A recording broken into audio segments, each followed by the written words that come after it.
wabarakatuh.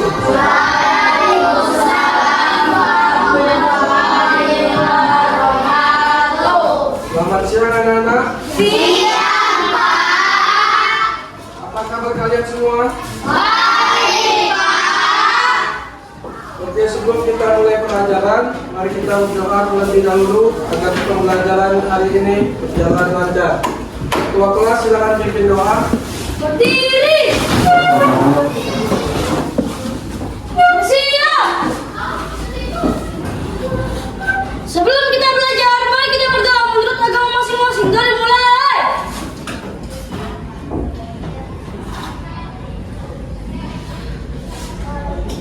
Sudah selesai. Untuk meningkatkan semangat nasionalisme kita, mari kita menyanyikan lagu wajib dari Sabang sampai Merauke. 1, 2, mulai.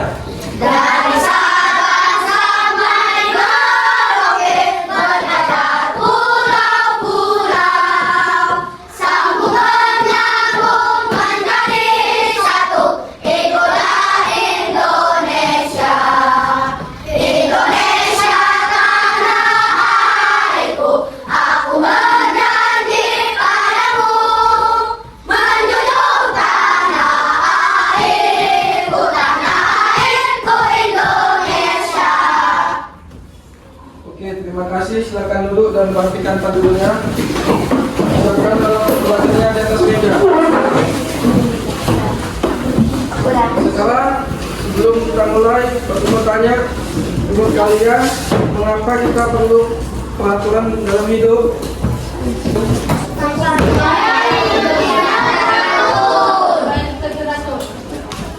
Betul. Karena tanpa peraturan hidup kita bisa menjadi kacau, tidak aman dan tidak tertib.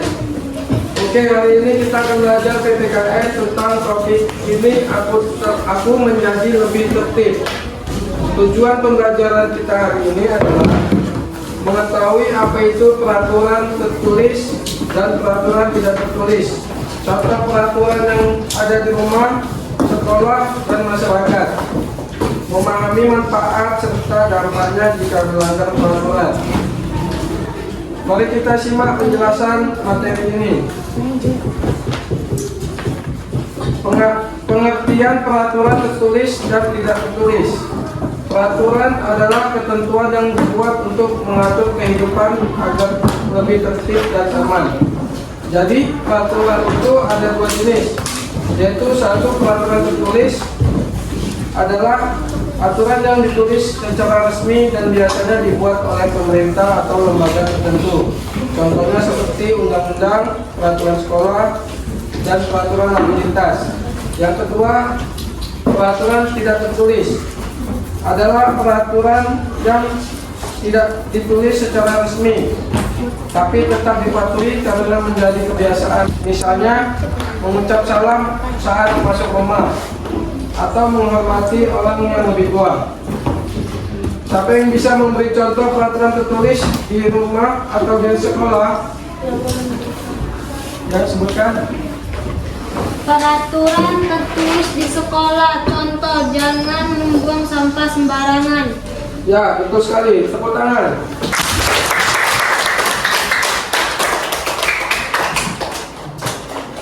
Contoh peraturan di rumah, sekolah, dan masyarakat. Satu di rumah, yaitu peraturan tertulis tidak boleh menyalakan kompor tanpa izin.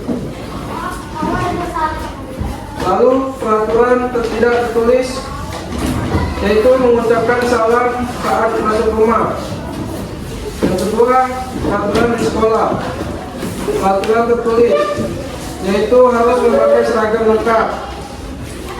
Lalu peraturan tidak tertulis yaitu mengucap salam saat bertemu guru. Yang ketiga, peraturan yang ada di masyarakat.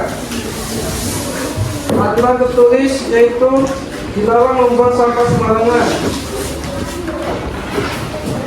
Lalu peraturan tidak tertulis yaitu tidak memutar musik keras dalam malam hari. Manfaat mematuhi peraturan. Kalau kita semua taat pada peraturan, maka lingkungan jadi tertib dan nyaman. Orang-orang merasa aman dan saling menghargai. Kita jadi anak yang disiplin dan bertanggung jawab. Misalnya kalau semua orang mengantri dengan tertib, suasana jadi nyaman dan tidak terjadi keributan. Tapi kalau peraturan tidak dipatuhi, apa yang terjadi? Akan terjadi kekacauan, mengganggu orang lain, bisa kena sanksi atau hukuman, merugikan diri sendiri dan orang lain. Contohnya, yaitu melanggar lampu merah bisa menyebabkan kecelakaan. Mencontek saat ujian akan merugikan masa depan sendiri. Membuang sampah sembarangan membuat lingkungan kotor dan banjir. Sekarang Bapak akan membagi kalian dalam kelompok kecil, dalam kelompok akan membacakan situasi bersama, menentukan mana peraturan yang akan dilanggar. Silakan diskusikan dengan kelompoknya. Silakan setiap perwakilan kelompok menunjukkan hasil diskusinya.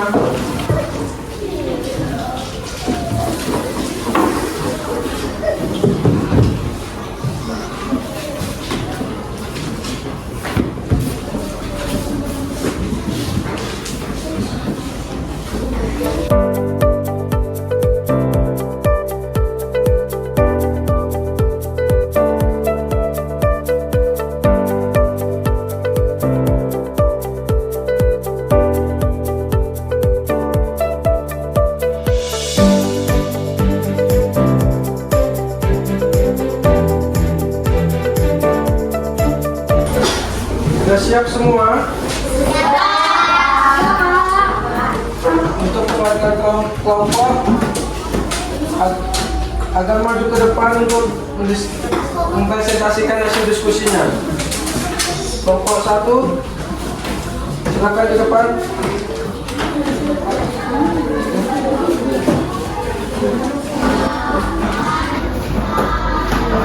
Gambar yang ke-1, situasi saat melihat barang bukan milik kita. Melanggar peraturan melihat barang yang bukan milik kita tetapi tidak disampaikan kepada orang di depannya. Situasi di pusat perbelanjaan. Tidak boleh berkeliaran di saat orang tua kita tidak bersama kita. Oke, duduk. Kelompok 2, silakan maju ke depan.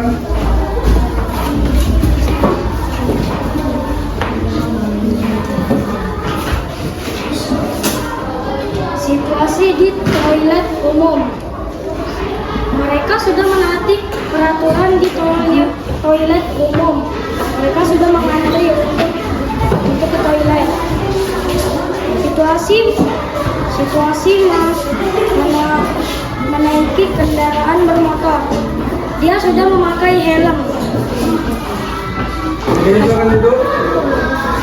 Kelompok 3, silakan maju ke depan.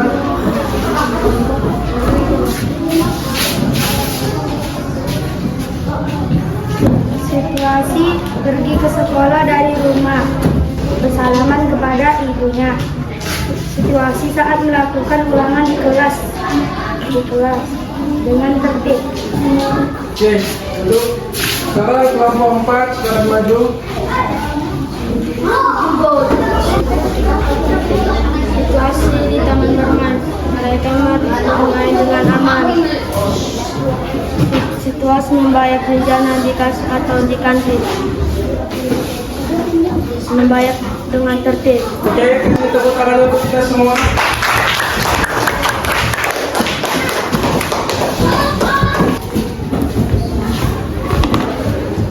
Sekarang coba pikirkan apa satu hal yang baru kalian pelajari hari ini. Bagaimana caranya agar kita selalu bisa bersikap tertib? Ikuti peraturan. Oke, jadi hari ini kita belajar bahwa peraturan terdiri dari peraturan tertulis dan tidak tertulis. Peraturan itu dibuat agar hidup lebih tertib, aman, dan nyaman. Jadi, dengan mematuhi peraturan, kita belajar menjadi anak yang disiplin dan bertanggung jawab. Sebaliknya, jika kita melanggar peraturan, maka kita menimbulkan dampak yang merugikan orang lain. Karena itu, kita harus selalu taat pada peraturan dimanapun berada. Sebagai penutup, Bapak akan memberi tugas kalian di rumah untuk membuat poster mini bertema "Ayo tertib, hidup lebih nyaman". Nanti kita pajang di kelas. Siap? Oke, sekarang mari kita tutup pembelajaran hari ini dengan berdoa. Dimulai.